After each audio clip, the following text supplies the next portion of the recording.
Hi, it's Heather Miche with Across the Fence Farm, bringing you a great tip on how to do nothing and really help beneficial insects and pollinators and the birds and so on.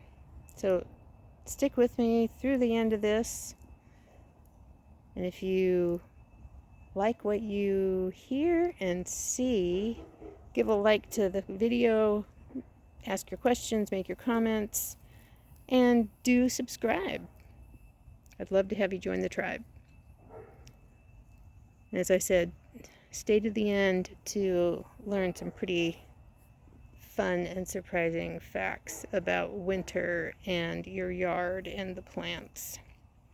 So we're looking at here some, of course, already past its prime lavender. And that we're actually on All Hallows Eve, i.e. Halloween. And the point of this video is to show you, tell you to leave these fronds and their seed pods on your plants. Here's another example, which this is beautiful magic carpet spirea. My gosh, it gets so stunningly beautiful in the fall with its leaves.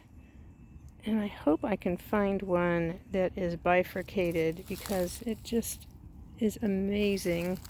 Although I think that's more likely to happen in the spring when the new growth comes out, as opposed to now that the colors are turning on the leaves. But these seed heads, where the flowers were, these are great hiding spots for insects to lay their eggs, spin a little ootheca, that's O-O-T-H-E-C-A, which is simply the word for a woven sort of cocoon that various insects weave on surfaces to hold their larvae over winter. I found a really huge one on this plant a few years ago. I wish I had one I could show you, but I do not spot one. In any case, leave these dead heads on, i.e. don't deadhead your plants. Now check out this one. This is a carrot that has gone to seed, and look at all this great space in here that can harbor and protect larvae and young and overwintering pals that you want to have in your gardens. Similarly, don't rake your leaves.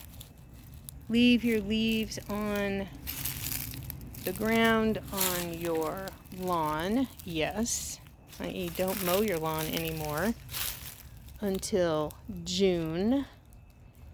Don't forget No Mow May. I'll link that video below.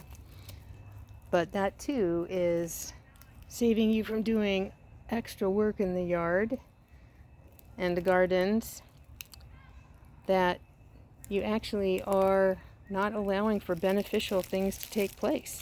So leaves, as you might know, they make great mulch. They're giving nutrients back into the soil, helping plants get fed, and they also make a supreme mulch for your garden beds. Little side note, check this out. I've still got some raspberries coming on. I love this variety because it's the ever-bearing variety, meaning that I get 2 crops. Yeah. So, let your leaves fall. Leave them on the ground. Don't trim your shrubs.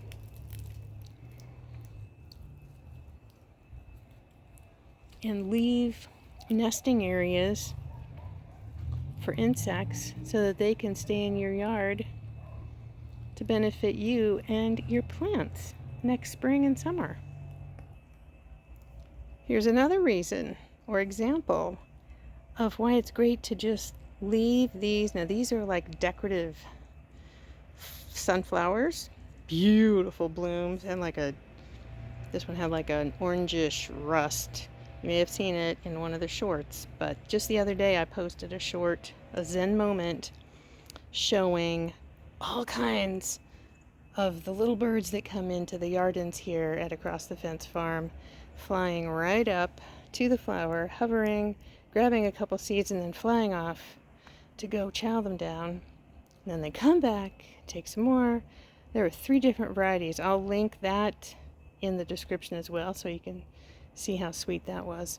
Unfortunately, or maybe it's not unfortunate, but this is a very shaded part of the Yardens because it is on the north side, and so it does not get, once the sun starts lowering its arc, it does not get direct sun until late afternoon. So that short shows these all in shadow, so you don't see specifics on the birds as far as their coloring and so on, but it's still really cool to watch them fly in. And another example of the benefits of not deadheading, and that is seed provisions, i.e. allowing plants to reseed themselves, to spread. This particular plant, this is columbine. Look at the new growth coming in. Again, it's October 31st. The weather's been weird here, but these, if you're familiar with columbine, have so many seeds that they cast out and then spread. I've even had my English lavender, which is another one, I've even had a couple of volunteers come up had to be from seed because I did not plant them. And this right here is one of those English lavender volunteers, as we say. It's really happy. It's got a nice established spot, and I will transplant that a bit later into another spot that it can thrive, or pass it on to someone else who might not have any English lavender. And check out seed pods. Look at these seed pods. That is our beloved friend St. John's wort. And I love how that plant grows because you can see here with this one, it all comes out from the center of the plant, but you see this is new growth right here. New growth right here. It sends those runners out of new growth from the center point of the plant. So these are not only providing seed to spread themselves, i.e. the plants, but of course these seeds, as I showed with the sunflower, they're providing food. So take a load off. You don't have to do as much in the fall gardens, gardening as you maybe thought. Leave those seedy stems and old flower heads on to nourish wildlife and to nourish your gardens. Here's your extra tip to help your wildlife especially, and that is leave some brush. So there's a whole thicket in here. This is lilac, but there's all sorts of little hiding cubbies, spots that they can hunker down in over winter